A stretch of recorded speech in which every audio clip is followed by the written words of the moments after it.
Hello, and welcome to another episode of Chuchu is a Ranker. On this episode, we are going to be returning to the scene of the crime, back to my 1980s Album of the Year lists, and putting our final pin in that run by detailing my personal favourite top 10 records of that decade. So, a few notes before we head out on this adventure. Note number 1, for the sake of variety, if nothing else, I'm limiting myself to one release per artist. And note number 2, and I probably don't need to mention this, as I find my audience to be a lovely, enlightened bunch who are totally down with the concept of subjectivity, but I also feel that this list is the type of list that might get people more agitated than usual. So a quick reminder that this is my own personal ranking, and your own personal ranking is no less valid than mine, so please make sure to sound off in the comment section. I mean, I'd love to see if there's any crossover or a complete lack of it. It sounds like a really fun thing to check out. And with that, let's be complete rankers and rank up a storm. These are my personal top 10 albums of the 1980s.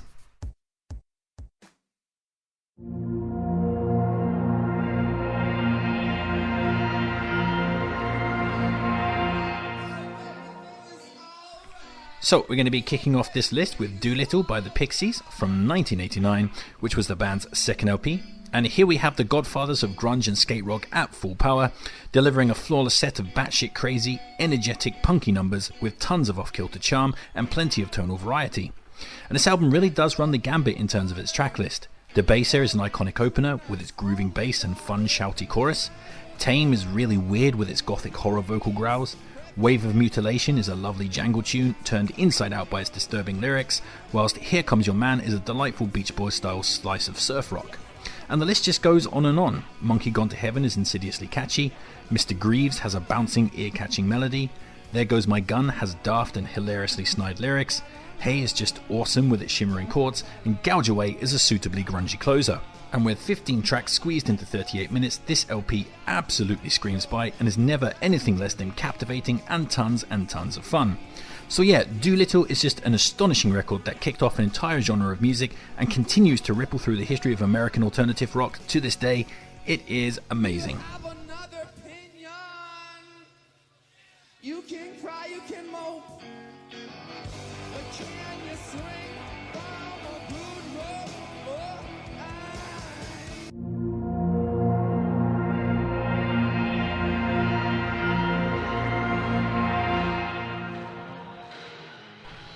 Next up, we have Defenders of the Faith, which was the 9th album by UK heavy metal act Judas Priest from 1984. And let's just take a moment to tip our caps to 1980s metal, because 1980s metal is the best metal that ever was or ever will be. And this is my second favourite metal album of the 1980s, and thus my second favourite metal album of all time. And this record is just one of the most outright fun albums ever made. It's super melodic, energetic, unforgettably catchy, ridiculously cheesy, and utterly badass. It's just everything they could ever want from a 1980s metal record. It's beyond consistent, every track is a banger, filled with awesome hooks, riffs, and mind-boggling guitar solos, and at only 38 minutes in length, it perfectly nails the sweet spot in terms of brevity. And so many damn highlights. Free Will Burning and Jawbreaker have choruses that will be lodged in the dark recesses of your brain for all eternity. Rock Hard, Ride Free has guitar riffs that make your balls seize up with shredding envy, as does the monolithic banger The Sentinel. I mean, Jesus, I could just reel off the entire track list. Love Bites, Eat Me Alive, Some Heads Are Gonna Roll, just catchy banger after catchy banger. The peak of the album is saved for the last gasp though, with the closing duo of Heavy Duty and Defenders of the Faith. No idea why that split into 2 tracks though, that never made sense to me. But anyway, that pounding machine-like drum beat, those diving guitars, and that mega awesome sing-along refrain that closes the record, chef's kiss. So yeah, this is just another unstoppable classic for the ages. If you haven't heard this, drop what you're doing and check it out. It doesn't even matter if you don't like metal. This album is just too much damn fun to miss out on.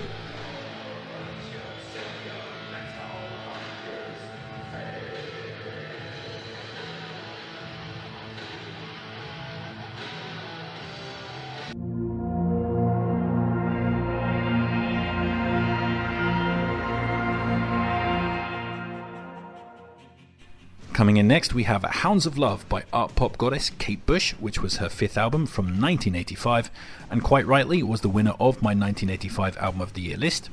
And on this record, Kate is at her most pop orientated, but crucially without any hint of selling out or loss of her unique idiosyncratic style. And here she crafts an album of two halves. The first half is crammed full of catchy pop singles, while the second half is home to her conceptual art pop suite entitled The Ninth Wave. And both halves have their own charms. Opening track Running Up That Hill impresses with its insistent jumbled rhythms, and recently got a second wind after gaining popularity through the Netflix TV show Stranger Things, hitting number 1 on the singles charts in many countries, including the UK, which is insane but well deserved. Title track Hounds of Love is an absolute banging all-time classic pop single.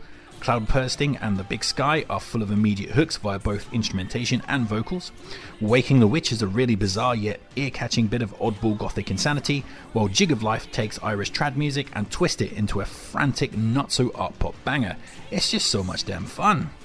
So yeah, this record is an inspiration flashpoint for an entire generation of female artists brave enough to step outside of the norm and head for true artistry. And without this record, artists like PJ Harvey, St. Vincent and Mitski would probably sound very, very different. So yeah, Hounds of Love is just one of the greatest art pop albums ever recorded and an absolutely essential listening experience.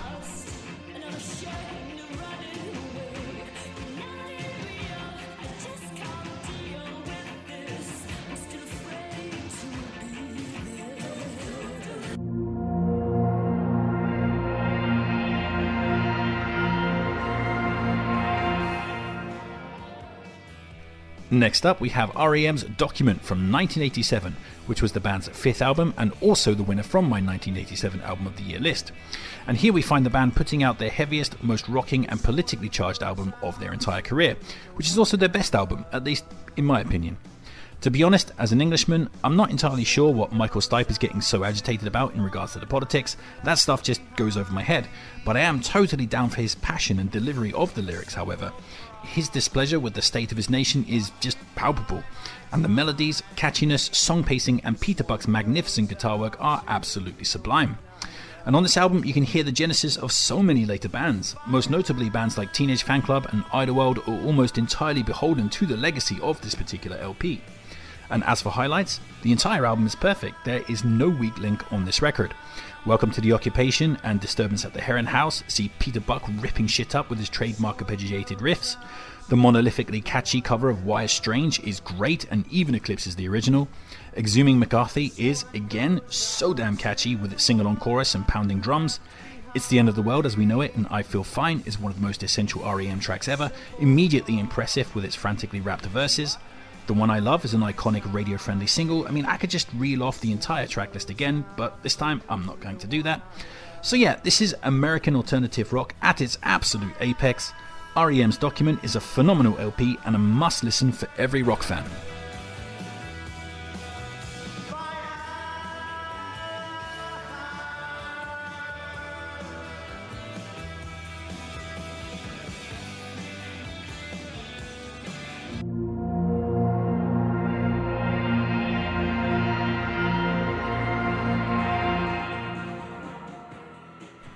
Next up we have Ocean Rain by post-punk icons Echo and the Bunnymen from 1984, which was the band's 4th LP. And on this record the band steer away from the clinical darkness of their previous 2 albums, replacing it with spacious jangle compositions and sweeping string sections, but all the while retaining a tangible gothic edge. And a huge nod must immediately go out to those string sections. I mean, I personally think Echo and the Bunnymen are one of the best bands ever at using strings in their music. The orchestral parts in their songs are never afterthoughts, with tracks often woven around the string section core rather than just added to an already completed composition. And Ocean Rain is the peak of that philosophy, with tracks like Nocturnal Me, The Yo-Yo Man and the insanely beautiful closing title track Ocean Rain hitting the stratosphere with their blossoming orchestration. Other highlights on the flawless LP include the minimalist yet delightfully deranged Thorn of Crowns, where Mac the Mouse starts inexplicably screaming about cabbages, cucumbers and cauliflowers. I mean, after all these years, it still makes me laugh.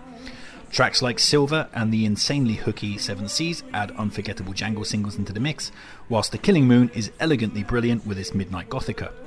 So yeah, Echo and the Bunnymen had an extremely consistent run in the 1980s and you can't go wrong with any of their 80s output. A quick shout out to Porcupine, that album also rules exceptionally hard, but there's something undeniably classical about Ocean Rain. Its epic, theatrical atmosphere is almost unmatched and it's a very easy pick for this list.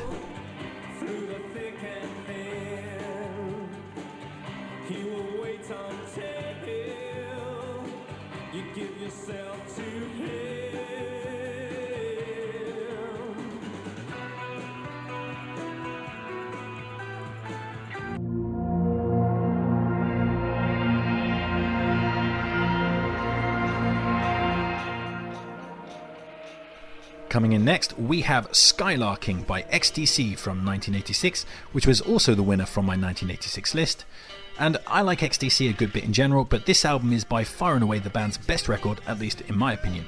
It takes elements of the Beatles, the Kinks and the Beach Boys and filters them through the lens of 80s jangle and their own unique shape of Britishness, ending up with one of the most flawless jangle rock masterpieces ever put to tape. And this LP is just so quintessentially English. It's right up there with the Village Green Preservation Society or The Queen is Dead as a sonic bastion of Britishness. The soundscape on this reminds me so vividly of the English countryside. You can close your eyes and almost see the bracken forests, heathlands, rivers and small villages with churches made out of old flint. And to that end, The Misery gets almost completely sidelined on this, with the album instead diving into much sunnier territory and often just simply serenading the beauty of the countryside or the rush of new love. The album is flawless from start to finish, has a great atmosphere and is incredibly cohesive, with tracks often segueing seamlessly into one another. And as for highlights, well, everything obviously, but my favourite moments would be the meeting place with its guitars that sound like church bells, the gorgeous string-soaked duo of Ballet for a Rainy Day and 1000 Umbrellas, the beautiful Beach Boys-esque season cycle, the insanely catchy Big Day, or the atheist jangle masterpiece that is the closing track, Dear God. So yeah, if you appreciate 80s jangle, this album is absolutely essential, genre-defining stuff.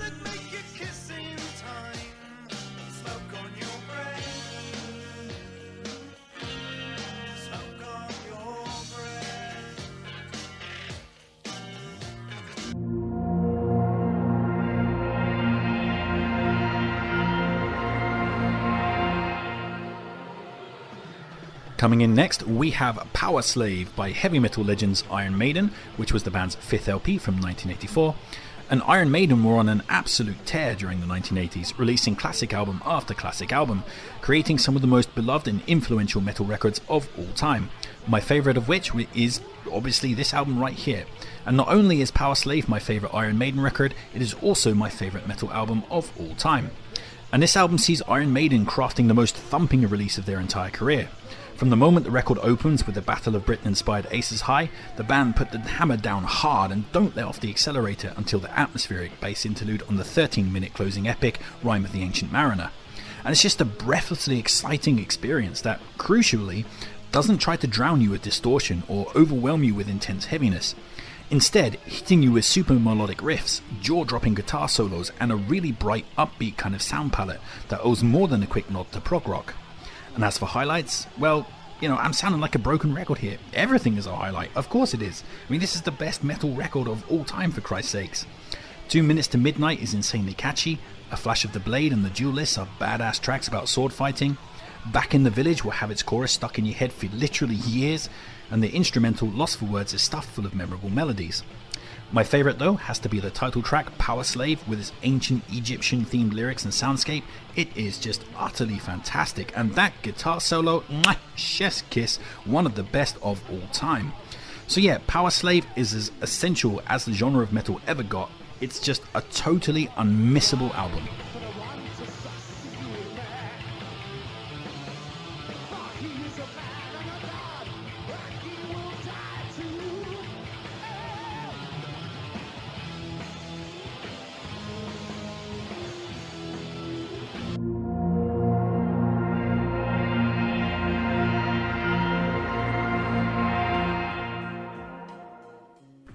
Next up, we have Spirit of Eden by Talk Talk, which was also the winner on my 1988 Album of the Year list. And this was the album that saw the band completely detach from their pop roots and sail off full tilt into the uncharted waters of post-rock. And wow, this LP is just utterly mind-blowing. I mean, the first time you hear this record can be properly overwhelming. And if there's a sonic version of a double take, then this album definitely makes you do it. The album plays with space and silence so well, letting every single note breathe to the point where every note and every chord has impact. The album just grabs your ears, pulls you in and forces you to pay rapt attention. And it's just stunningly beautiful. From the warm organs that erupt out of the silence of Rainbow, to the building guitar swells of Eden, to the nagging, insistent vocal melodies of Desire, through the ebbs and flows of Inheritance, all the way to the relaxing quiet catharsis of the organ-soaked close of Wealth, it is just fantastic. My favourite off of this though has to be the incredibly soulful and moving ballad I Believe in You, which again plays with space and texture, maximising the impact of every chord change, while Mark Hollis's gorgeous vocals just resonate with profound meaning. I mean, that moment where he quietly sings the word spirit just gets me every time. It's like Goosebump City. So yeah, Spirit of Eden is an artistic marvel that single-handedly invented the genre of post-rock. It is beyond essential listening, just chef's kiss, absolutely phenomenal.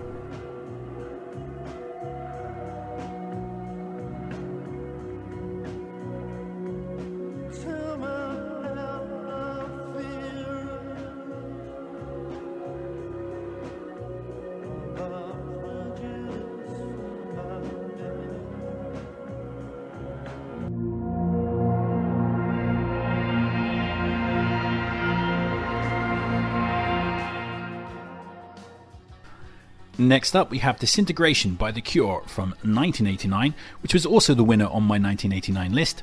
And here we see The Cure returning to their gothic roots and crafting what is probably the most iconic gothic album of all time. And this LP is all about the weight of misery turning into the rush of catharsis, and this has some of the most cathartically salient songs of all time on it. Open a Plain Song feels like staring off the precipice of sadness with nothing but a long plunge into darkness ahead of you. Pictures of You is one of the greatest breakup tracks of all time, feeding Gothica through giant stadium rock. Close Down is utterly beautiful, with Robert Smith almost pleading with the line, "I wish I could fill my heart up with love." Prayers for Rain and The Same Deep Water as You have stormy, epically gothic atmospheres. Fascination Street is a glowering, swaggeringly cool rock pig of a track, and that bass line is just to die for. And even the more pop-orientated single cuts like Love Song and Lullaby are as iconic gets. They're slick and catchy and totally unforgettable. So yeah, I mean, I could nitpick and mention that the record is a bit too long and that the last couple of tracks are not particularly essential, but it's just a moot point in face of all the toweringly awesome stuff that this album gives to you. It is a gothic masterpiece beyond all reasonable comprehension, with one of the thickest and most absorbing atmospheres ever put to tape, and it is, for my money, despite its occasional faults, the best studio album of the 1980s.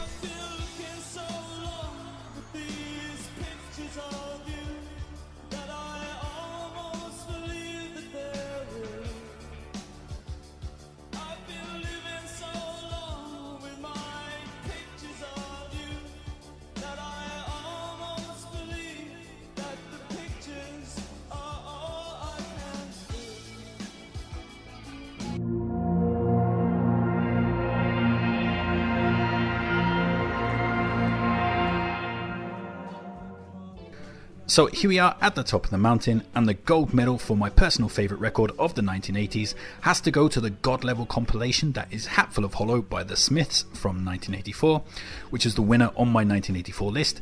And sure, you could complain that having a compilation top this list is unfair, but is it though? This isn't a best of, it's a compilation of radio sessions, B-sides, and an occasional non-album single. It doesn't really sound like world-beating stuff on paper, but holy fucking shit, it totally is. This album just pulsates with crackling underground indie cool. There's a rawness to this material that the band would shed as they became more seasoned, and while on an emotional level maybe the best of the Smiths was yet to come, but it's still right here on Hatful of Hollow that they're at their most rocking and badass. And where to begin for highlights? With 16 tracks running 56 minutes, there isn't a moment of dead air on this entire package. Exclusive singles, William It Was Really Nothing and Heaven Knows I'm Miserable Now, show the band at their lightest, with William being delightfully playful and Heaven Knows I'm Miserable Now having sublime bluesy guitars and more iconic lyrics than you can shake a Queen is Dead picket sign at. As here, you also have the superior versions of What Difference Does It Make and This Charming Man, the former with its thunderous drum rhythms and the latter with a much more raw quality. Other radio session tracks such as These Things Take Time, The Hilarious Handsome Devil and Accept Yourself capture the band at their most driving, while the gorgeous acoustic version of Back to the Old House is a thing of heartbreaking fragile beauty.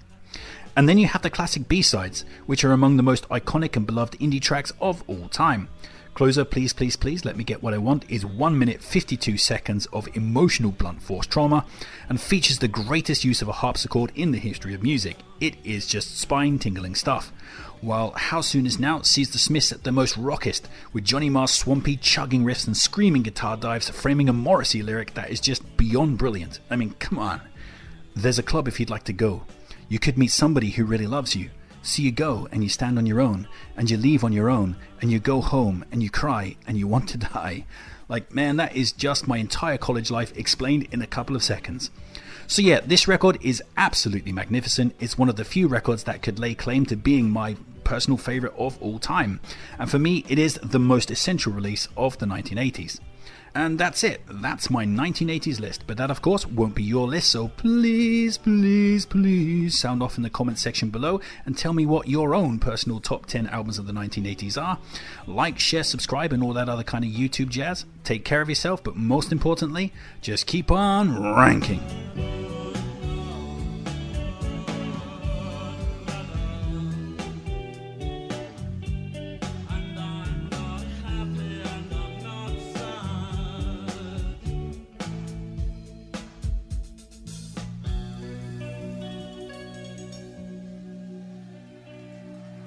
Thank you.